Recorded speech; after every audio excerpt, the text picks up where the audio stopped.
est un honneur pour moi d'être aujourd'hui à bord de Amerigo Vespucci, qui, comme vient de dire le commandant Romagnoli, est un bateau de la marine italienne.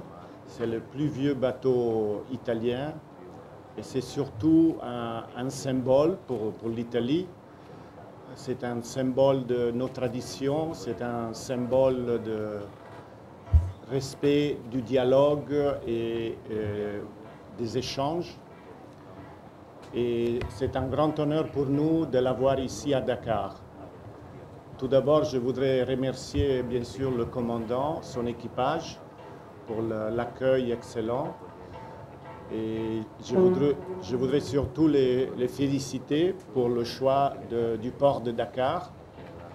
Comme il a été dit, l'étape ici au Sénégal est la seule étape en Afrique subsaharienne. Je crois qu'ils vont s'arrêter en Égypte au retour. Et prochainement, ils vont être aussi au Cap-Vert, qui est bien sûr un pays africain, mais ce sont des îles. Je voudrais, par cette occasion, remercier les autorités sénégalaises. Nous avons attendu quelques minutes parce qu'on attendait un représentant de la marine sénégalaise. Je tiens à remercier à la fois le ministère des Affaires étrangères, le ministère de la Défense et la marine sénégalaise pour toute l'aide et l'assistance qu'ils nous ont offert pour organiser cette étape. Comme il a été dit, Amerigo Vespucci est un symbole de l'Italie. On est très orgueilleux de l'avoir à Dakar. Pour ceux qui aiment l'histoire, ce n'est pas la première fois que Amerigo Vespucci fait escale ici. La fois précédente, c'était en 1966. Il y avait votre premier président, Léopold Sédar Senghor, qui est très aimé en Italie. Et à l'époque, le Vespucci, ce même bateau, avait fait escale ici avant de se rendre en Amérique du Sud. Comme il a été dit, le Vespucci est une plateforme de ce que l'Italie représente. Et nous, comme ambassade, on a essayé d'organiser un programme d'activités avec l'aide, bien sûr, du commandant, de son équipage et des autorités locales. On a prévu un programme, je crois qu'on vous a fait partager une fiche de presse avec un peu d'informations. Mais je pense que les aspects principaux peuvent se reconduire à une visite des cadets sénégalais.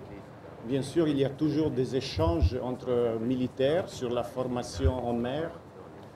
Nous, on a aussi profité pour permettre aux étudiants du lycée de Thiès et aux étudiants de langue italienne de l'université Cheikh Anta Diop de Dakar de pouvoir visiter le bateau et de connaître la vie à bord. On a aussi prévu une conférence scientifique qui aura lieu dans la journée de lundi. Là, on a beaucoup collaboré avec la Marine nationale du Sénégal et on a collaboré aussi avec l'UCAD. Donc, il y aura des conférenciers qui sont venus exprès de l'Italie, un professeur qui est venu exprès de l'Italie, de l'université Bicocca de Milan, et aussi des professeurs et des experts sénégalais.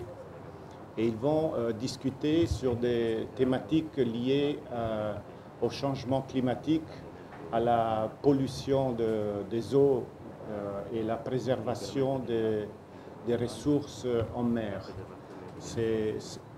Les activités de recherche sont toujours un thème qui unit beaucoup l'Italie et le Sénégal.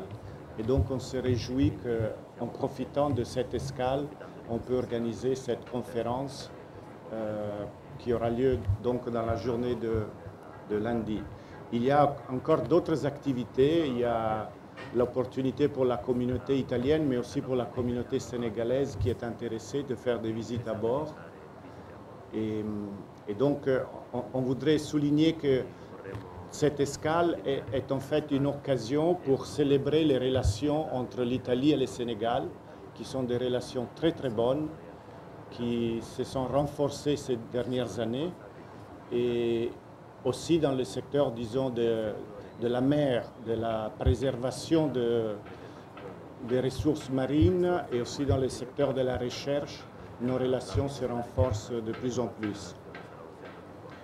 C'est une unité militaire avec des cadets, mais c'est surtout une unité qui veut promouvoir la paix et la sécurité en mer à travers le dialogue, à travers les échanges et à travers la connaissance réciproque.